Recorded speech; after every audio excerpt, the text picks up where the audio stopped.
अस्सलाम वालेकुम students, I hope you are well. So जिस तरह से हमने वन शॉट लेक्चर सी स्टार्ट किया था डाइजेशन एंड एब्जॉर्प्शन का, ठीक है। सो उसमें ये जो है लास्ट और थर्ड पार्ट है उसका, ठीक है। कोशिश तो मेरी यही थी कि सेकंड पार्ट में मैं कवर करवा दूँ, लेकिन वो स्पेस ना होने की वजह से जो है वीडियो ऑटोमेटिकली ऑफ हो गई थी। So sorry for that. अभी जो है हम स्टार्ट करते हैं अपना थर्ड पार्ट, ठीक है। ये हमारा थर्ड एंड लास्ट, मैं कोशिश करूँगी कि लास्ट पार्ट हो, ठीक है। और इसमें सारा जो रिमेनिंग पार्ट है डाइजेशन एब्जॉर्प्शन का, ठीक है, उसको मैं कवर अप कराऊँ। उसके बाद फिर हम रेस्पायरेशन पे जाएंगे, ठीक है, किंगडम एनिमीलिया पे जाएंगे, ठीक है। ये सारे चैप्टर्स हमने कवर करने हैं वन शॉट सीरीज़ में। बस आपने जो है अपनी सपोर्ट दिखानी है अपने फ्रेंड के साथ, अपने रिलेटिव्स के साथ, जो भी आपकी क्लास में कोचिंग में है, जो भी प्रिपेयर कर रहे हैं एमडी कैट को, या जो फर्स्ट ईयर को प्रिपेयर कर रहे हैं। चाहिए सिर्फ एमडी कैट वालों के लिए स्पेशली है, लेकिन अगर फर्स्ट ईयर वाला बच्चा भी देखता है तो उसके लिए भी आसानी होगी कॉन्सेप्ट को क्लियर करने में, ठीक है, वन शॉट सीरीज़ के through. So let's start. So हमने जो है लास्ट टाइम तीत के बारे में काफ़ी मैंने पार्ट 2 में भी एक्सप्लेन कर दिया था, ठीक है। मैं दोबारा से एक्सप्लेन कर देती हूँ, लेकिन मैं आपसे कहूँगी कि जो बच्चे डायरेक्ट ये वीडियो देख रहे हैं वो पहले फर्स्ट पार्ट और सेकंड पार्ट लास्ट भी देख लें, ठीक है। सो स्टार्ट करते हैं तीत। देखें डेंटिशन क्या होती है, मैं लास्ट टाइम भी बताई थी कि भाई किसी भी पार्टिकुलर स्पीशी में अगर आपने देखना है कि उसके जो है अरेंजमेंट क्या है तीत की, या कंडीशन किस कंडीशन में या कैसी अरेंजमेंट है उनकी तीत की, ठीक है, तो उसको कहते हैं डेंटिशन की the arrangement condition of teeth in a particular species. किसी पार्टिकुलर स्पीशी में आप जो है देख रहे हैं, सो वो डेंटिशन कहलाता है, ठीक है। थीकोडोन मैंने आपको बताया कि each tooth is embedded in socket of जो हमारी जो बोन है ना, अगर आप मैंने तो नकाब किया हुआ है, तो अगर आप जो बोन देखेंगे तो जो हर टूथ जो सॉकेट में एम्बेडेड होता है, ठीक है, जो बोन की, तो वो थीकोडोन कहता है कि each tooth is embedded in the socket of जो बोन, वो थीकोडोन होता है। इस तरह से हेटेरोडोन जो क्या होते हैं, डिफरेंट टाइप्स ऑफ टीथ होते हैं। मैंने बताया था इंसाइजर्स होते हैं, कैनाइज होते हैं, प्रीमोलर्स होते हैं, मोलर्स होते हैं, ठीक है हमारे पास। सो हम कहाँ पे थे, हेटेरोडोन, ठीक है। हेटेरोडोन क्या होते हैं, डिफरेंट टाइप्स ऑफ टीथ होते हैं, आपको बताया इंसाइजर्स होते हैं, कैनाइन्स होते हैं, उसके बाद प्री मोलर्स और फिर मोलर्स, ठीक है। और ये मैं लास्ट वीडियो में बहुत डिटेल से बता चुकी हूँ, इंसाइजर कितने होते हैं, कैनाइन्स कितने होते हैं, प्री मोलर मोलर, क्योंकि देखिए अगर मैं बार बार एक चीज़ बताऊँगी तो हमारा जो आज टारगेट है कंप्लीट करने का इस शॉर्ट सीरीज़ को डाइजेशन एब्जॉर्प्शन चैप्टर के, तो ये इनकम्प्लीट रह जाएगा। सो आप वो बच्चे जो कि डायरेक्ट ये वीडियो देख रहे हैं वो पहले पार्ट 2 वाली वीडियो देख लें। अच्छा, डायफोडोन क्या होते हैं, set of teeth during life. ये भी मैंने बताया था कि 2 सेट ऑफ टीथ होते हैं, ठीक है। हमारे पास 2 सेट ऑफ टीथ होते हैं ड्यूरिंग लाइफ। एक तो होते हैं जब हम बच्चे होते हैं, चाइल्डहुड कंडीशन में होते हैं, जिसे हम कहते हैं कि टेम्प्ररी, मतलब आर्जी टीथ है, या कहते हैं कि मिल्क है, या डेसिडियस टीथ है, ठीक है। और फिर वो क्या होते हैं बाद में जो है रिप्लेस हो जाते हैं किससे, परमानेंट टीथ से। अच्छा, तो फिर क्या होते हैं जब हम बच्चे होते हैं तो हमारे कहते हैं कि टेम्पररी टीथ है या मिल्क टीथ है, जिसे हम डेसिडियस टीथ कहते हैं।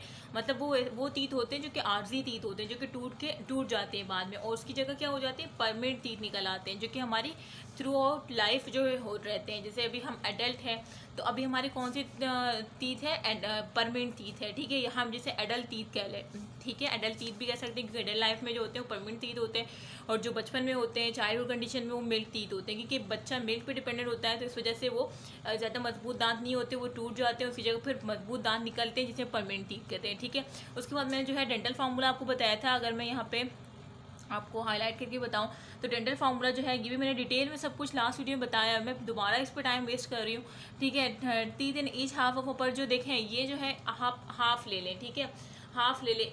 एक ये वाला और समझे कि ये अपर जो है, ठीक है, राइट साइड का अपर हाफ जो, और राइट साइड का ही लोअर हाफ जो, जब आप इनको हाफ हाफ करेंगे, ठीक है, तो फॉर्मूला आपका क्या होगा, ठीक है। इस फार्मूले के थ्रू और 2 से मल्टीप्लाई करने के बाद आपके टोटल टीथ निकल आएंगे, जो कितने होते हैं 32, ठीक है। सो ये इतना याद नहीं रखना, ठीक है, फार्मूला बस बता दिया कि अपर जो और लोअर जो का जो है ईच हाफ आपने डिवाइड करना है, अपर जो को लोअर जो से डिवाइड करके आपके पास जो है 32 आ जाएगा, ठीक है। अच्छा, सो ये जो है मैंने सारा टीथ का एक्सप्लेन कर दिया। अब हम चलते हैं, फिर मैंने थीकोडोन बता दिया, हेटोडोन बता दिया, डायफोडोन क्या होते हैं, 2 साइड होते हैं, ठीक है, एवरीथिंग इज डिस्कस। अब हम चलते हैं नेक्स्ट, ठीक है। नेक्स्ट हमारा है digestive gland, sorry, digestive glands. अब ये ग्लैंड्स आपको पता होनी चाहिए कि हर ग्लैंड्स की सिक्रीशन क्या है, हर पहले तो ग्लैंड की लोकेशन क्या है, उसके बाद उसकी पीएच आपको पता होनी चाहिए, सारे एमसीक्यूज पॉइंट है, ठीक है। कि हर ग्लैंड की लोकेशन क्या है, फिर उसकी पीएच क्या है, फिर उसकी सिक्रीशन क्या है, मतलब जो ग्लैंड है वो क्या सिक्रीट कर रहा है, फिर उस सिक्रीशन में क्या क्या कंटेंट है, ठीक है, वो अपने याद रखने, फिर उसके बाद उसके फंक्शन याद रखने, ठीक है। तो ये 5 चीज़ें या 6 चीज़ें आपने याद रखनी है हर ग्लैंड से रिलेटेड, ठीक है। तो सबसे पहले हम आते हैं सिलेवरी ग्लैंड। सिलेवरी ग्लैंड्स में आपको पता है कि सब मैंडिबुलर, सब मैक्सिलरी, सब लिंगुअल ग्लैंड होता है, पैरोटिड ग्लैंड होता है, ठीक है। अब इसकी लोकेशन क्या है, ये आउटसाइड बकल कैविटी होते हैं, ठीक है। बकल कैविटी कह लें या ओरल कैविटी कह लें, एक ही बात है, ठीक है। और सब लिंगुअल होता है lower the tongue, bellow the tongue या लोअर द टंग, एक ही बात है, ठीक है। सो ये सब इसकी लोकेशन है इस ग्लैंड की, जो कि मैंने बताया है सिलेवरी ग्लैंड, जिसमें मैंने बताया सब लिंगुअल, सब मैंडिबुलर, सब मैक्सिलरी, ठीक है, पैरोटिड ग्लैंड, और उसकी मैंने लोकेशन भी बता दी कि कहाँ पे होता है, आउटसाइड बकल कैविटी। उसके बाद हम चलते हैं नेक्स्ट उसके पीएच का बहुत ज़्यादा आता है एमसीक्यूज़ में कि भाई सिलेवरी ग्लैंड्स की जो है पीएच, सिलेवरी ग्लैंड्स की जो सिलेवरी ग्लैंड्स होता है या उसकी जो सिक्रीशन होती है, ठीक है, उसकी लोकेशन हमने ग्लैंड्स के डिस्कस कर ली। उसके बाद पीएच कितनी होती है, पीएच जो होती है इसके 6.8 होती है, एमसीक्यू में भी आता है कि कितनी होती है, 6.8 होती है, ठीक है। अच्छा, उसके बाद आती है सिक्रीशन कि भाई सिलेवरी ग्लैंड की सिक्रीशन क्या है। तो आपको पता है कि सिलेवरी ग्लैंड्स क्या सिक्रीट करता है, आपको पता है कि सिलेवरी जूस होता है जो कि किसमें, इनटू ओरल कैविटी में सिक्रीट करता है, ठीक है। मतलब जो बकल कैविटी है उसमें क्या होता है, स्लाइवा होता है, ठीक है। और स्लाइवा सिलेवरी जूस जो कि कहाँ से आता है, सिलेवरी ग्लैंड से। सिलेवरी ग्लैंड्स की सिक्रीशन क्या है, सिलेवरी जूस मीन स्लाइवा, कहाँ होता है वो, हमारी ओरल कैविटी के अंदर स्लाइवा मौजूद है ना, तो वो किसकी सिक्रीशन है, सिलेवरी ग्लैंड्स की, और उसकी पीएच कितनी है, 6.8, ठीक है। और सिक्रीशन हमने देख ली। अब आते हैं कंटेंट, किसका कंटेंट क्या है, ठीक है। तो कंटेंट में आ जाते हैं हमारे पास म्यूकस। सबसे पहले म्यूकस क्या करता है, म्यूकस जो है वो लुब्रिकेशन प्रोवाइड करता है, एडहेरेंस किसको, मेस्टिकेटेड। अगर मैं इसको थोड़ा सा जूम करूँ ताकि आपको दिख सके, ठीक है, क्योंकि बहुत छोटा है और आपको नज़र नहीं आ रहा होगा, ठीक है। तो ये आप देख लें, अब आपको क्लियर है, ठीक है। तो सबसे पहले जो सिलेवरी ग्लैंड्स की जो कंटेंट है उसमें क्या है, म्यूकस। अब म्यूकस मैंने क्या कि म्यूकस का क्या फंक्शन है, म्यूकस जो है जो हम इंजेस्ट करते हैं, मीन जो हम फूड को मुंह में डालते हैं, मीन इंजेक्शन कहते हैं इसको, ठीक है, जो हम इंजेस्ट करते हैं। अब वो जो फूड है उसको ना एक मांस की शक्ल में बनाना, किस तरह से मांस की शक्ल में, एक बॉल लाइक जिसे हम बॉलस कहते हैं, वो किस तरह से बनेगा, म्यूकस की हेल्प से। क्यों, क्योंकि म्यूकस क्या करेगा, जो हमने फूड को लिया होगा, उसके बाद जो हमने उसको टीथ की मदद से जो मेस्टिकेट किया होगा, तो हम उसे क्या बोलेंगे, मेस्टिकेटेड फूड, यही बोलेंगे ना कि मेस्टिकेटेड फूड। अब उस मेस्टिकेटेड फूड को लुब्रिकेशन प्रोवाइड करना, ठीक है, और उसको एडहेरेंस मतलब कि वो सारा जो मेस्टिकेटेड फूड है वो एक दूसरे के जो है साथ आके एक बॉल लाइक बना ले, बॉलस, जैसे हम क्या कहते हैं बॉलस, तो वो एक बॉलस बन जाता है। फिर वो बॉलस की शक्ल में हमारी पूरी एलिमेंट्री कैनाल से जो है, फिर पूरी एलिमेंट्री कैनाल हर जगह पे एक बॉलस होता है, फिर काइम बन जाता है, ठीक है। इस तरह से अलग अलग आप पढ़ेंगे, ठीक है। तो मैंने क्या बताया, इनके काम क्या है, लुब्रिकेशन और एडहेरेंस, किसको, मेस्टिकेटेड फूड को, मीन वो एक बॉलस की शक्ल में उसको कन्वर्ट कर देता है। मेस्टिकेटेड फूड जो आप इंजेस्ट करते हैं उसको एक बॉलस की शक्ल में म्यूकस की हेल्प से जो है लुब्रिकेशन और एडहेरेंस प्रोवाइड होती है। उसके बाद इलेक्ट्रोलाइट्स होते हैं डिफरेंट सलाइवा में, ठीक है, जो उसकी सलाइवा जूस है उसमें डिफरेंट सोडियम, पोटेशियम, ये सब, और लाइसोसोम्स होते हैं। लाइसोसोम्स आपको पता है क्या होते हैं, एंटीबैक्टीरियल एजेंट होते हैं, ये तो बताने की ज़रूरत ही नहीं है ना, ठीक है, मतलब ब्रेवल करते हैं इन्फेक्शन को। और सलाइवरी अमाइलेज भी होता है, इसी सलाइवरी जूस में क्या होता है, सलाइवरी अमाइलेज भी होता है, जो कि क्या करता है, कार्बोहाइड्रेट की डाइजेशन के लिए होता है, ठीक है। इसमें तो बिल्कुल भी बताने की बात नहीं है, कार्बोहाइड्रेट स्प्लिटिंग एंजाइम होता है, ठीक है। मतलब आप ये नहीं कह रहे कि पूरी कार्बोहाइड्रेट डाइजेशन मुँह में हो जाएगी, नहीं, फिर आगे आप इंटेस्टाइन भी पढ़ेंगे, ठीक है। तो यहाँ पे जो सलाइवरी अमाइलेज है, अगर मैं पेन, सलाइवरी अमाइलेज जो है वो क्या करता है, कार्बोहाइड्रेट स्प्लिटिंग एंजाइम होता है, मतलब जो कार्बोहाइड्रेट है उसको क्या कर देता है, उसको स्प्लिट कर देता है उसके स्मॉलर यूनिट में, जैसे डाइसेक्राइड हो गया, ठीक है, इस तरह से।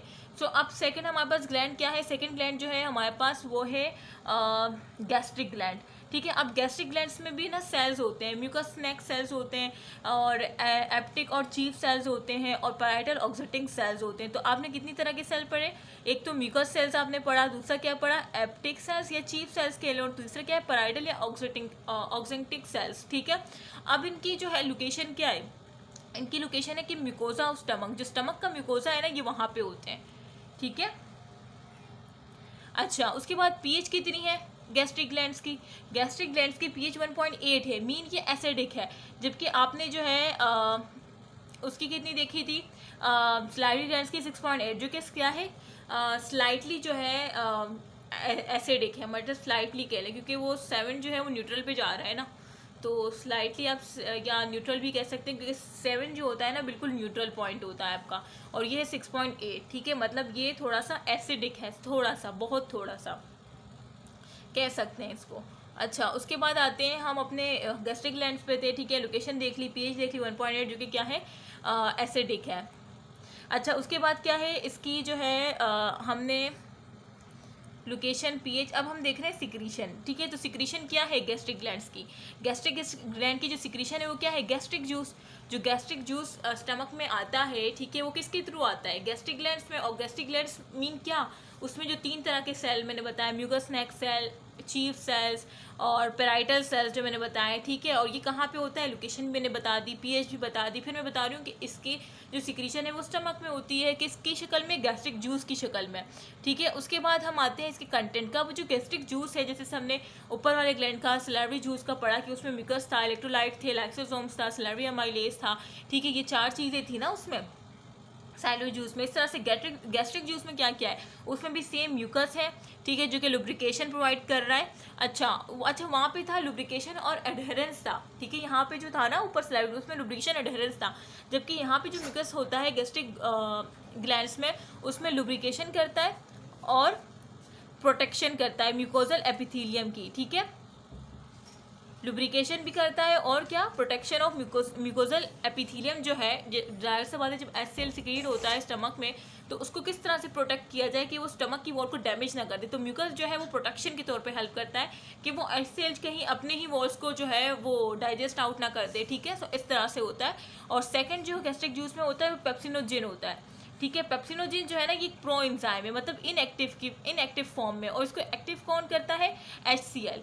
जो HCl है वो पेप्सिनोजेन को पेप्सिन में कन्वर्ट कर देता है, मीन एक्टिव फॉर्म में, ठीक है। और इसके इस तरह से प्रोरेनिन है, प्रोरेनिन जो है वो इन्फेंट मतलब बच्चों में होता है, जब वो बच्चे होते हैं, मतलब डाइजेशन ऑफ मिल्क प्रोटीन, जाहिर से मतलब बच्चे मिल्क पे डिपेंडेंट होते हैं, उनकी सब कुछ उस वक्त वो मिल्क ले रहे होते हैं, तो उस वक्त जो है रेनिन होता है। अच्छा, और प्रो इस वजह से लग रहा है, प्रोरेनिन मतलब ये इनएक्टिव फॉर्म में है, ठीक है। तो डाइजेशन ऑफ मिल्क प्रोटीन, और पेप्सिनोजेन मैंने क्या बताया, डाइजेशन ऑफ प्रोटीन डाइजेशन कह लें। अच्छा, लाइपेज जो है किसके लिए होता है, फैट डाइजेशन के लिए, और ये एसिडिक पीएच में वर्कआउट करता है। और मैंने खुद अभी आपको बताया कि गैस्ट्रिक ग्लैंड्स की मीन गैस्ट्रिक जूस की जो है पीएच कितनी होती है, 1.8। तो इसका तो दोबारा बताने की नीड ही नहीं है ना, 1.8 है, mean gastric juice acidic pH, जो गैस्ट्रिक ग्लैंड्स हैं वो मतलब एसिडिक पीएच में वर्कआउट करते हैं, मीन 1.8 एसिडिक कंडीशन है। अब इसी में जो है लाइपेज कह रहे हैं कि फैट डाइजेशन तो करता है, लेकिन यहाँ पे क्या है, एसिडिक पीएच रिक्वायर्ड होती है, और ऑलरेडी एसिडिक पीएच स्टमक में होती है, ठीक है। वो कहते हैं ना कि बहुत ज़्यादा एसिडिटी हो रही है स्टमक में, क्योंकि कुछ लोग होते हैं बहुत ज़्यादा जो है ऐसी चीज़ें ले रहे होते हैं कि जिस वजह से उनका HCl बहुत ज़्यादा प्रोड्यूस हो रहा होता है, तो उसकी वजह से जो इनके जो ये 1.8 है ना, ये भी काफ़ी ज़्यादा डिक्रीज़ होकर हाईली एसिडिक कंडीशन बन जाता है, ठीक है। सो वो ख़तरनाक होता है। अच्छा, उसके बाद आता है HCl, जिस तरह मैंने बताया कि वो एक्टिवेशन करता है किसकी, जो प्रो एंजाइम है ना, प्रो एंजाइम मतलब प्रो होता है इनएक्टिव गैस्ट्रोमीन गैस्ट्रिक जूस से रिलेटिव मीन पेप्सिनोजेन, वो जो है ना इनएक्टिव फॉर्म में होता है, ठीक है। पहले जब प्रोटीन आता है तब बॉडी कहती है हाँ प्रोटीन आ गई है, तब एचसीएल सिक्रीट होता है, और जो पेप्सिनोजेन था ना उसको एक्टिव फॉर्म में पेप्सिन में कन्वर्ट कर देता है, फिर पेप्सिन अपना काम करता है कि प्रोटीन की डाइजेशन करवा देता है। अच्छा, उसके बाद जो होता है गैस्ट्रिक जूस में एक लार्ज जो है वो इंट्रिंसिक फैक्टर भी होता है। इंट्रिंसिक फैक्टर क्या करता है, वो एब्जॉर्प्शन ऑफ विटामिन करवाता है, ठीक है। ठीक है, सो मैंने क्या बताया, गैस्ट्रिक जूस की जो कंटेंट था, पहले म्यूकस बता दिया, ठीक है, लेकिन मैं बार बार रिपीट नहीं कर सकती, ठीक है। पेप्सिनोजेन बता दिया, रेनिन बता दिया, लाइपेज बता दिया, HCl बता दिया, इंट्रिंसिक फैक्टर, इनके सारे फंक्शन भी बता दिए मैंने एक साथ। तो ये सारे कंटेंट आपने, और ये सिक्रीशन और पीएच सब कुछ आपने याद रखना है, फंक्शन बहुत ज़्यादा इंपॉर्टेंट है। इसी तरह से जो है आपने सैलिवरी ग्लैंड का भी याद रखना है कि उसके आपने फंक्शन जिस तरह से मैंने बताए, ठीक है। आई होप कि आपको समझ आ गए होंगे और साथ में मेमोराइज भी हो गए होंगे सैलिवरी जूस की क्या कंटेंट है, क्या फंक्शन है, क्या पीएच है, ठीक है, कहाँ पे लोकेशन है इन ग्लैंड्स की। सो सब कुछ बता दिया है मैंने। सो अभी जो है हम नेक्स्ट चलते हैं, क्योंकि अभी काफ़ी हमारा रहता है। अब नेक्स्ट जो है हमारे पास आ जाता है लिवर। अब लिवर का तो आप सब में थोड़ा इसको अगर जूम करूँ, ठीक है, तो लिवर का आपको पता है कि क्या है, लार्जेस्ट ग्लैंड है, और ये कितने केजी का होता है, 1.2 से 1.5 केजी, मतलब डेट से आपका 1.2, अब ये थोड़ा सा फर्क है, मतलब डेट पूरा नहीं कह सकते हैं, मतलब 1.5 केजी आप कह लें, ठीक है। 1.2 से 1.5 केजी, आपने ये भी याद रखना है कि कितना केजी है, ठीक है। और लार्जेस्ट ग्लैंड आ सकता है एमसीक्यूज में कि लार्जेस्ट ग्लैंड इज सो आपने लिवर पे टिक करना है, ठीक है। अब लोकेशन बताएं, right side of abdomen below diaphragm, तो ये कहाँ पे होता है, जो हमारा राइट साइड होता है ना, तो राइट साइड ऑफ एब्डोमेन और डायफ्राम के नीचे होता है, जो डायफ्राम होता है उसके नीचे लिवर होता है, ठीक है, और राइट साइड पे, ये राइट साइड पे, ठीक है। अच्छा, और उसकी पीएच जो होती है वो क्या होती है, ग्रेटर देन 7 होती है, ठीक है, मतलब क्या है, अल्कलाइन, ठीक है। आपको पता है कि लेस देन 7 जो होती है वो हमारा एसिडिक उसमें जाता है, एसिडिक पीएच में जाता है, और जो ग्रेटर देन 7 होता है वो हमारा अल्कलाइन पीएच में जाता है, और जो 7 होता है वो न्यूट्रल पॉइंट होता है, ठीक है, और वहाँ पे न्यूट्रल कंडीशन होती है। तो अब ये ग्रेटर देन 7 है, इसका मतलब जो लिवर की सिक्रीशन है, मीन वो उसकी जो पीएच है वो कितनी है, वो ग्रेटर देन 7 है, मीन अल्कलाइन पीएच है। तो ये भी हम सिक्रीज में आ सकता है कि अल्कलाइन पीएच कौन सी सिक्रीशन होती है, किसकी सिक्रीशन होती है, ठीक है। तो इस तरह से वो आपको एमसीक्यूज में घुमा सकते हैं। तो पीएच याद रखनी है। उसके बाद जो है हमारे पास सेकंड आ जाता है सिक्रीशन, ठीक है। अब सिक्रीशन क्या है लिवर की, सिक्रीशन भी तो पता होनी चाहिए ना, लोकेशन आपको पता चल गई, पीएच। अब सिक्रीशन क्या है, सिक्रीशन ये है कि बाइल जो है ना वो रिलीज होता है, लिवर जो है वो बाइल को रिलीज करता है, कहाँ पे रिलीज करता है, लिवर जो है बाइल को रिलीज करता है ड्यूडेनियम में। अब ड्यूडेनियम क्या है, वो बच्चे जिन्होंने फर्स्ट पार्ट, जिन्होंने सीक्वेंस से ये लेक्चर लिए होंगे उनको पता होगा कि मैम ने बताया था कि ड्यूडेनियम जो है स्मॉल इंटेस्टाइन का फर्स्ट पार्ट है, ड्यूडेनियम जीजुनियम एलियम, ठीक है। तो ड्यूडेनियम क्या है, फर्स्ट पार्ट है, तो बाइल जो है वो रिलीज होता है लिवर से इनटू ड्यूडेनियम, मतलब जो फर्स्ट पार्ट है स्मॉल इंटेस्टाइन का, वहाँ पे जो है बाइल रिलीज होता है, कहाँ से, लिवर से, ठीक है। कौन सी डक्ट होती है, hepatic duct, hepatic mean liver से आ रही है, ठीक है। अच्छा, उसका कंटेंट देख ले। अब वो जो बाइल रिलीज होता है उसमें होता, उसके कंटेंट है क्या क्या क्या होता है उसमें, उसमें बाइल सॉल्ट्स होते हैं, उसमें बाइल पिगमेंट्स होते हैं, उसमें कोलेस्ट्रॉल होता है, उसमें फॉस्फोलिपिड्स होते हैं, ठीक है। ये सारे कंटेंट आपको पता होने चाहिए, ठीक है। अब इसके फंक्शन क्या है, अब emulsification of fat, bilirubin and biliverdin, ठीक है। बाइल एक्टिवेट करता है लाइपेज, जो आपने इससे पहले लाइपेज पढ़े ना गैस्ट्रिक जूस की सिक्रेशन में, तो लाइपेज जो है आपको, जो बाइल होता है ना वो एक्टिवेट करता है लाइपेजेस को जाके, फिर लाइपेजेस क्या करते हैं, फैट की डाइजेशन करते हैं, ठीक है। और इससे पहले इसको इमल्सिफिकेशन करवाते हैं, क्या, फैट जो बिलिरुबिन और बिलिवर्टिन होते हैं ये क्या करते हैं, ये इमल्सिफिकेशन करवाते हैं, ठीक है। मतलब उसके बाद जो है हमारे पास आ जाता है, तो अब आपने लिवर की मैंने लोकेशन बता दी, ठीक है, कहाँ होता है, बेलो डायफ्राम होता है, right side of abdomen, pH greater than 7 mean alkaline pH होती है, ठीक है। आप यहाँ पे लिख ले अल्कलाइन पीएच, सिक्रीशन बता दी मैंने, ठीक है, कहाँ बाइल रिलीज होता है ड्यूडेनम में, और उसकी कंटेंट बता दी और फंक्शन बता दिए, तो हमारा लिवर भी कंप्लीट हो गया, ठीक है। उसके बाद आ जाते हैं हम पेनक्रियास पे, ठीक है। तो सेकंड हमारे पास क्या है, सेकंड हमारे पास है पेनक्रियास, पेनक्रियास पे आ जाते हैं। पेनक्रियास क्या है, हेटेरोक्राइन ग्लैंड कहलाता है, ठीक है। और ये कहाँ पे होता है, ये जो है ना बिटवीन लिम्स ऑफ ड्यूडेनम, मतलब जो ड्यूडेनम है ना उसकी जो लिम्स है उसके दरमियान ये पेनक्रियास होता है, ठीक है। और सेम इसकी पीएच भी कितनी होती है, ग्रेटर देन 7 मीन अल्कलाइन होती है, ठीक है। लोकेशन बता दी मैंने। अच्छा, इसके बाद सिक्रीशन क्या है, जिस तरह से हमने लिवर की सिक्रीशन देखी कि बाइल होता है और रिलीज होता है ड्यूडेनम में, तो इस तरह से पेनक्रियास की क्या सिक्रीशन है, पेनक्रियास की सिक्रीशन ये है, पेनक्रियाटिक जूस होता है, ठीक है। जो पेनक्रियाटिक जूस होता है वो कहाँ पे रिलीज होता है, सेम ड्यूडेनम में, जिस तरह से लिवर की सिक्रीशन ड्यूडेनम में जा रही थी, इस तरह से सेम जो है पेनक्रियास की सिक्रीशन भी कहाँ जाती है, ड्यूडेनम में ही जाती है, लेकिन वहाँ पे पेनक्रियाटिक जूस होता है, ठीक है, पेनक्रियाटिक जूस। अब पेनक्रियाटिक जूस के कंटेंट क्या है, जिस तरह से आपने गैस्ट्रिक जूस देखा, सिलेवरी जूस देखा, तो उसके कंटेंट देखे, उसके फंक्शन देखे, इसी तरह से आपने जो है पेनक्रियास का देखना है, पेनक्रियास पेनक्रियाटिक जूस जो है उसके कंटेंट देखने और उसके फंक्शन देखने हैं, ठीक है। सो अब देखें पेनक्रियाटिक जूस जो है उसके जो कंटेंट आ जाते हैं उसमें ट्रिप्सिनोजेन है, ठीक है, और काइमोट्रिप्सिनोजेन है, और प्रो कार्बोक्सी पेप्टाइडेज है, ठीक है। ये सारे, ये तीनों जो मैंने नाम अभी लिए ये प्रोटीन डाइजेशन के लिए है, ठीक है। किसके लिए है, प्रोटीन डाइजेशन। उसके बाद जो है अमाइलेज, जिस तरह से मैंने बताया कि अमाइलेज एक तो स्लेवरी अमाइलेज है जो कि ओरल कैविटी में स्लेवरी ग्लैंड से निकलता है, ठीक है, मतलब वो उसकी सिक्रीशन है। इसी तरह से आप पढ़ेंगे पेनक्रियाटिक जूस में भी अमाइलेज आता है, ठीक है। अमाइलेज सिर्फ ओरल कैविटी में नहीं बल्कि पैनक्रियाटिक जूस में भी होता है अमाइलेज, जो कि कार्बोहाइड्रेट डाइजेशन के लिए ही होता है। इस तरह से लाइपेजेस आपने पढ़ा था गैस्ट्रिक जूस में भी, इस तरह से आप पैनक्रियाटिक जूस में भी पढ़ रहे हैं, ठीक है। फैट डाइजेशन, इस तरह से न्यूक्लियसेस क्या करते हैं, न्यूक्लिक एसिड की डाइजेशन करते हैं। देखिए अब न्यूक्लियसेस यहाँ पे आ गए, अमाइलेज और लाइपेज तो सेम, जो मैंने ऊपर थोड़ा सा आपको कंपेयर करके बताया ताकि बच्चे कंफ्यूज ना हो। अब न्यूक्लियस अब यहाँ पे आ जाता है। न्यूक्लियस से पहले आपने नहीं देखा था, न्यूक्लियस पैनक्रियाटिक जूस में आया है कि न्यूक्लिक एसिड की डाइजेशन के लिए होता है। तो आपने यहाँ पे जो कंटेंट मैंने आपको बताया आप जरा रीड आउट कीजिएगा मेरे साथ। पैनक्रियाटिक जूस की हमने लोकेशन देख ली, ठीक है। Between limbs of duodenum greater than 7, alkaline pH. Pancreatic juice जो कि कहाँ पे होता है, ड्यूडेनम में रिलीज होता है। ट्रिप्सिनोजिन का, अच्छा ये जो ट्रिप्सिनोजिन है, काइमोट्रिप्सिनोजिन है, प्रो कार्बोक्सीपेप्टाइड, ये सारे इनएक्टिव फॉर्म है। इसको एक्टिव कौन करता है वो सारी अलग कहानी जो मैं आपको आगे बताऊंगी। ट्रिप्सिनोजिन ट्रिप्सिन में जाता है, ठीक है, अब by the help of enterokinase, जो कि आगे मैं आपको बताऊंगी। इस तरह से काइमोट्रिप्सिनोजिन जो है किस में जाता है, काइमोट्रिप्सिन में, और ये by the help of trypsin, मतलब जो ट्रिप्सिन एक्टिवेट हो जाता है ना वो जाके इसको फिर एक्टिवेट करता है, फिर ये काइमोट्रिप्सिनोजिन से काइमोट्रिप्सिन में कन्वर्ट हो जाता है, ठीक है।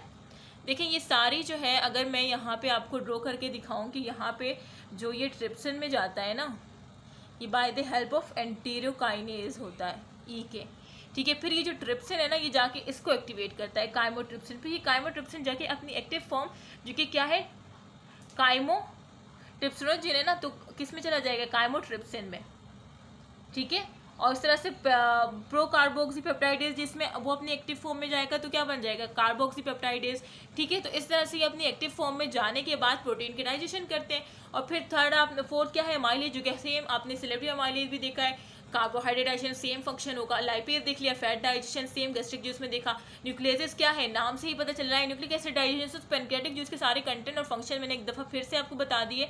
अब उसके बाद हम चलते हैं अपना थर्ड एंड लास्ट जो है गैस्ट्रिक ग्लैंड, वो क्या है हमारे पास, इंटेस्टाइनल ग्लैंड, जिसे क्या कहते हैं, बर्नर ग्लैंड भी कहते हैं। देखिए ये आपकी टेक्स्ट बुक में शायद ना हो, शायद फेडरल की बुक में हो या बलूचिस्तान की बुक में हो, सिंध वाली में शायद ना हो, पंजाब में शायद ही हो, ठीक है। तो मैं आपको बता रही हूँ ये इतना, बस आप अगर ये भी याद रखें ना कि इंटेस्टाइनल ग्लैंड, तो इनफ है, बस आप याद रखें कि इंटेस्टाइनल ग्लैंड जिसमें मैं जो एग्जाम्पल दी है वो बर्नर ग्लैंड है, ठीक है। अच्छा अब उसमें क्या होता है, ये कहाँ पे होता है, उसकी लोकेशन क्या कहाँ होती है, सब म्यूकोसा ऑफ ड्यूडेनम, मतलब ये जो होता है जो ड्यूडेनम है ना उसकी सब म्यूकोसा में होता है। जाहिर से बात है इंटेस्टाइनल ग्लैंड है तो कहाँ पे होगा, सब म्यूकोसा ऑफ ड्यूडेनम में ही होगा ना। एक देखेंगे अगर आपकी इंटेस्टाइन है, अगर मैं यहाँ पे आपको ड्रॉ करके दिखाऊँ, ये आपकी इंटेस्टाइन है, ठीक है, स्मॉल इंटेस्टाइन के लिए उसका फर्स्ट पार्ट जो है ड्यूडेनम,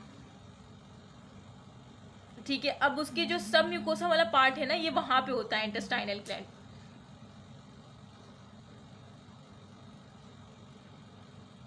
अच्छा ठीक है, आई होप कि आप लोग समझ गए होंगे। अच्छा उसके बाद 7.8, इसकी पीएच कितनी होती है, 7.8, मतलब ये क्या होता है, अल्कलाइन इन नेचर है। 7.8 मतलब ग्रेटर देन 7 है ना, तो अल्कलाइन इन नेचर है। सेम अल्कलाइन, लिवर भी अल्कलाइन इन नेचर था, और हमारा पेनक्रियाज भी, और इंटेस्टाइनल ग्लैंड भी हमारी अल्कलाइन नेचर है, ठीक है। अच्छा इंटेस्टाइनल जूस, जिस तरह से वो पेनक्रियाटिक जूस रिलीज कर रहा था कहाँ, ड्यूडेनम में, इस तरह से ये भी इंटेस्टाइनल जूस रिलीज करता है, ठीक है, जिसे हम सक्सेस इंट्रिकस भी कह सकते हैं, ठीक है। अब इसके कंटेंट देख लो, सेम म्यूकस होता है, ठीक है। और उसके बाद क्या है, ब्रश बॉर्डर एंजाइम्स होते हैं, और ये म्यूकस आपको पता है कि लुब्रिकेशन प्रोवाइड करता है, ठीक है। अच्छा उसके बाद क्या है, डाइसेक्राइड्स, डाइपेप्टाइडेज, लाइपेज।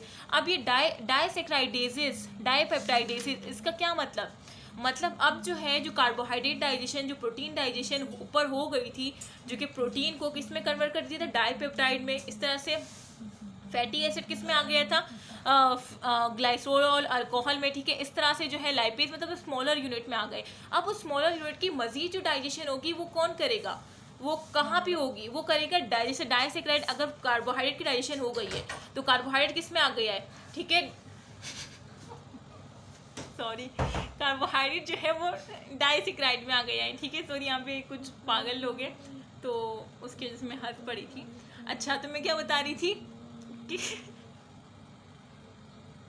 अच्छा तो हम कहाँ पे थे, हम जो थे, मैं ये कह रही थी कि देखिए ऊपर जो है जो लार्जर हमारा पॉलीमर था वो स्मॉलर मोनोमर में कन्वर्ट हो चुके हैं। अब जो इंटेस्टाइनल ग्लैंड होंगे, जो उसकी सिक्रीशन है इंटेस्टाइनल जूस में, उसमें ऐसे एंजाइम्स होते हैं कि जो स्मॉलर मोनोमर भी होते हैं ना उसको मज़ीद छोटे छोटे ज़र्रात में तोड़ देते हैं। क्यों, ताकि वो ताकि वो ईजीली एब्जॉर्ब हो सके, ठीक है। तो इस वजह से जो है यहाँ पे आप देख रहे होंगे जहाँ पे एंजाइम है, आपको नाम से ही समझ आ रहा होगा डाइसेक्राइडेसेस, मीन ये किसको कार्बोहाइड्रेट डाइजेशन में तो हेल्प कर रहे हैं, लेकिन किस तरह से जो डाइसेक्राइड जो ऊपर से कार्बोहाइड्रेट जो है वो स्मॉलर यूनिट में आ गया है डाइसेक्राइड में, और वो फाइनली ड्यूडेनम में इंटेस्टाइनल जूस को बेयर कर रहा है। तो अब वो जो इंटेस्टाइनल जूस में डाइसेक्राइडेज होगा, वो क्या करेगा, उस डाइसेक्राइडेज को बिल्कुल मोनोसेक्राइड में बिल्कुल स्मॉलर यूनिट में कर देगा ताकि वो इजीली एब्जॉर्ब कर सके,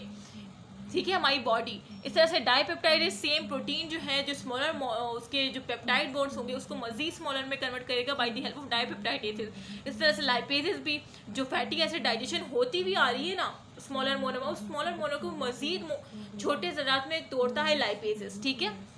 अच्छा, न्यूक्लियोसाइडेसिस जो न्यूक्लियोसाइडेसिस देखा हमने ऊपर, न्यूक्लिक एसिड डाइजेशन देखी, अब उसमें क्या होगा, पॉलीमर मोनोमर में तो कन्वर्ट हो गया, अब उस मोनोमर को मजीद छोटे स्मॉलर पार्टिकल में जो ब्रेकडाउन होती है वो इंटेस्टाइनल जूस के एंजाइम्स करवाते हैं, जो कि डाइपेप्टाइडेज है, डाइसेक्राइडेजेस है, लाइपेजेस है, न्यूक्लियोसाइडेजेस है, ठीक है। अब ये जो लास्ट वाला आ जाता है जिसकी बात मैं कर रही थी, ठीक है, ये सारे मेंशन है फंक्शन में, ठीक है। न्यूक्लियोसाइडेज न्यूक्लियोसाइड डाइजेशन करवाते हैं। Enterokinase activate trypsinogen into trypsin, जिस तरह से मैंने आपको पहले बताया था कि बेटा ये मैं आगे आपको बताऊंगी कि ट्रिप्सिनोजिन, जब मैं आपको बता रही थी कि ट्रिप्सिनोजिन इनएक्टिव फॉर्म, इसको एक्टिव कौन करता है, एंटीरोकाइनेज। देखें वो आ भी गया, मुझे लग रहा था शायद नहीं होगा, मुझे याद था तो मैंने बता दिया, ठीक है, लेकिन यहाँ पे मैंने मेंशन किया हुआ है कि एंटीरोकाइनेज होता है, ठीक है, और एंटीरोकाइनेज एक्टिवेट करता है किसको, ट्रिप्सिनोजिन को, किस में, ट्रिप्सिन में, और फिर यही ट्रिप्सिन जाके काइमोट्रिप्सिनोजिन पे एक्ट करता है, फिर काइमोट्रिप्सिन से काइमोट्रिप्सिन बन जाता है, ठीक है। इस तरह से ये एक दूसरे को एक्टिवेशन हो रही होती है, ठीक है। सो यहाँ पे हमने सारे ग्लैंड्स पढ़ लिए, ठीक है, सारे जो है डाइजेस्टिव ग्लैंड्स जो होते हैं, लिवर, पेनक्रियाज, इंटेस्टाइनल ग्लैंड्स, ठीक है, गैस्ट्रिक, सैलिवरी ग्लैंड्स, बहुत डिटेल में हमने पढ़े, ठीक है। और ये सारे जो है एमसीक्यूज पॉइंट है, बहुत इंपॉर्टेंट सीरीज है, ठीक है, सही से आप लोग देखिएगा। उसके बाद हम देखते हैं duct associated with liver and pancreas, मतलब कौन सी डक्ट है जो कि एसोसिएटेड होती है लिवर के साथ और पेनक्रियाज के साथ। देखें, आपको पता है कि जो लिवर है वो बाइल रिलीज करता है, अभी हमने ऊपर पढ़ा कि लिवर जो है बाइल रिलीज करता है जो कि ड्यूडेनम में जाता है, ठीक है, यही पढ़ा ना। अब वो जो बाइल है जो लिवर रिलीज करता है और ड्यूडेनम में जाता है, वो किस तरह से जाता है, डक्ट्स के थ्रू जाएगा ना। तो अब देखिए गॉल ब्लैडर जो होता है ना, अब फॉर एग्जांपल बाइल, अब लिवर तो बाइल सिक्रीट कर रहा है, अब अगर फूड नहीं आया और ज़रूरत नहीं है तो क्या करेगा, वो बाइल कहाँ जाएगा। तो सम टाइम क्या होता है, बाइल जो है क्या हो जाता है, स्टोर हो जाता है, या कंसनट्रेट कह लें कि कहाँ पे, गॉल ब्लैडर में जो है स्टोर होता है बाइल, जो कि कहाँ से आ रहा होता है, लिवर से आ रहा होता है, ठीक है। तो जो स्टोर बाइल होता है गॉल ब्लैडर में, और तो वो किसके थ्रू आता है, वो आता है सिस्टिक डक्ट। यहाँ पे अगर मैं आपको हाईलाइट करके बताऊँ, देखेंगे सिस्टिक डक्ट जो कि कहाँ से आ रही होती है, सिस्टिक डक्ट आ गया कि cystic duct is also known as, तो आपने याद रखना है डक्ट ऑफ गॉल ब्लैडर, क्योंकि ये जो सिस्टिक डक्ट है ये गॉल ब्लैडर की डक्ट है, जो कि बाइल जो स्टोर हुआ होता है ना गॉल ब्लैडर के पास, वो आ रहा होता है, ठीक है। अब सिस्टिक डक्ट जो है डक्ट ऑफ गॉल ब्लैडर है, ठीक है, और गॉल ब्लैडर को मैं बता दें कि ये यहाँ पे बाइल स्टोर हुआ होता है। अच्छा, और जो यहाँ पे जो कॉमन हेपेटिक डक्ट आपको नजर आ रही है, कॉमन हेपेटिक डक्ट मतलब एक तो हेपेटिक डक्ट है जो कि लिवर से आती है बाइल को लेके ना। अब वो वाली अगर मैं आपको यहाँ पे जो है देखिए, ये लिवर है, ठीक है, अब वो बाइल रिलीज कर रहा है, हेपेटिक डक्ट में जा रहा है, ठीक है। हेपेटिक डक्ट जो है देख, ठीक है, ये लिवर है हमारे पास और ये बाइल है, ठीक है, बाइल जो हेपेटिक डक्ट के थ्रू आ रहा है। अब बाइल हेपेटिक डक्ट जो है वो कॉमन हेपेटिक डक्ट बन जाती है, किस तरह से, कॉमन मतलब एक बिल्कुल हर उससे जो है हेपेटिक डक्ट आ रही है, फिर आखिर में बिल्कुल एक कॉमन और हेपेटिक डक्ट बन जाती है। अब वो जो कॉमन हेपेटिक डक्ट है, जैसे कि ये जो है ये सारी हेपेटिक डक्ट्स थी ना, अब ये एक कॉमन हेपेटिक डक्ट बन गई, और उसके साथ जो है सिस्टिक डक्ट भी आ गई, ठीक है। सिस्टिक डक्ट आके ये क्या बन गई, एक हमारे पास क्या बन गई, कॉमन बाइल डक्ट, ठीक है। कॉमन बाइल डक्ट में फर्दर कौन सी डक्ट ऐड हो गई, पेनक्रियाटिक डक्ट। फिर पेनक्रियाटिक डक्ट जो है उसको हम क्या करेंगे, ये हेपेटोपेनक्रियाटिक डक्ट बन गई, ठीक है, जो कि फाइनली कहाँ पे ओपन होगी, ड्यूडेनम में, ठीक है। और ये जो हेपेटोपेनक्रियाटिक डक्ट होते हैं इसमें क्या होते हैं, स्फिंक्टर लगे होते हैं ओडाई के, ठीक है, आई होप कि आप लोगों को समझ आ गया कि मैं क्या कह रही हूँ कि common hepatic duct, cystic duct मिलकर कॉमन बाइल डक्ट बनते हैं। जाहिर सी बात है सिस्टिक से भी बाइल आ रहा है और हेपेटिक से भी बाइल आ रहा है, तो हम कॉमन बाइल डक्ट कहेंगे। फिर जाके जो पेनक्रियाटिक डक्ट होती है वो कॉमन बाइल डक्ट के साथ जब मिलती है तो हम उसे क्या कहते हैं, हेपेटो पेनक्रियाटिक डक्ट, जो कि डायरेक्टली ड्यूडेनम में ओपन होती है। ठीक है, मैं थोड़ा सा इधर अगर आपको जूम करके बताऊँ, देखिए ये हमारा है, ये हमारा गॉल ब्लैडर है। ठीक है, जहाँ पे हमारा बाइल स्टोर हुआ है, ये सिस्टिक डक्ट के थ्रू आ रहा है। ठीक है, अब ये कॉमन हेपेटिक डक्ट कहाँ से आ रही है, लिवर से। ठीक है, डक्ट फ्रॉम लिवर, मतलब ये लिवर से आ रही है। अब ये जो hepatic duct, common hepatic duct है और ये जो सिस्टिक डक्ट है, ये दोनों मिल के क्या किसकी फॉर्मेशन करते हैं, common bile duct. Common bile duct form कर ली। देखिए ये वाले डक्ट, ये सिस्टिक डक्ट आ रही थी और ये देखें ये कॉमन हेपेटिक डक्ट आ रही है। ठीक है, ये देखो ये देखो एक ही डक्ट बन गई यहाँ पे, जिसे हम क्या कह रहे हैं, कॉमन बाइल डक्ट। अब ये कॉमन बाइल डक्ट फर्दर जो यहाँ पे पेनक्रियाटिक डक्ट आ रही थी ना, ये पेनक्रियाटिक डक्ट, ये पेनक्रियाटिक के डक्ट के साथ मिल जाता है और क्या बनाता है, एक कॉमन डक्ट बना लेता है, जिसे हम क्या कहते हैं, हेपेटो पेनक्रियाटिक डक्ट। ठीक है, और यहाँ पे स्फिंक्टर ऑफ ओडाई लगे होते हैं। ठीक है, जो कि गार्डेड करते हैं। सो मैंने जिस तरह से बताया कि ये जो है सिस्टिक डक्ट आ रही थी, ये कॉमन हेपेटिक डक्ट आ रही थी, दोनों मिलके ये कॉमन बाइल डक्ट बन गई। ठीक है, कॉमन बाइल डक्ट यहाँ पे पेनक्रियाटिक डक्ट से मिल गई और क्या बना दिया, एक हेपेटो पेनक्रियाटिक डक्ट। ठीक है, तो इस तरह से जो है मैंने आपको समझा दिया। ये वाली डक्ट है, ये